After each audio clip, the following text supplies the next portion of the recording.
Makueni Dan Maanzo amemshambulia vikali Rais William Ruto akisema kuwa ameshindwa kukabiliana na visa vya utekaji nyara, mauaji na kutoweka kwa vijana nchini. Seneta Maanzo ametoa wito kwa Wakenya kushiriki maandamano ya amani, akisema wanatetea haki zao kama Wakenya na maafisa wa polisi hawafai kuwafurusha wanapoandamana.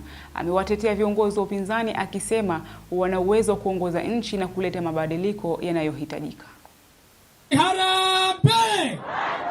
Hata Ruto akienda ng'ambo, hata akipatana na Trump, hata akipatana na hao watu wote wakubwa, wanamwangalia, wanasema huyu mtu ameua watu. Na ukiua watu, hauna heshima yoyote. Maanake wewe unafaa kuwa umeshikwa na uko Hague. Unangojewa tu umalize kazi yako kidogo, wasifuruge nchi, wewe ukamatwe. Na juzi amekubali ya kwamba aliua Gen Z. Makosa ni kwa Ruto na serikali yake, na wamekubali na wakasema watafidia, lakini watu wamesema wanataka haki kwanza.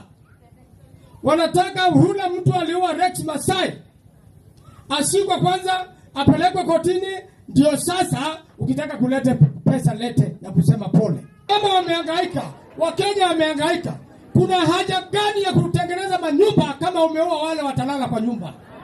Kuna haja gani ya kutengeneza barabara kama umeua wale wataitumia? Kuna haja gani kama wewe kazi yako tu ni kuua bila kujali? Hata Mungu mwenyewe hawezi kubali. Ninasikia ati Ruto akisema ati Kalonzo na wenzake wawezi kura. Yeye amekuwa kwa mbunge tangu 1997. Amefanya nini? Kalonzo hajawahi kuwa rais. Akiwa vice president alileta hii Itoke Dam, ambaye tangu Ruto akuwe rais hajafanya chochote kwa hii Itoke Dam.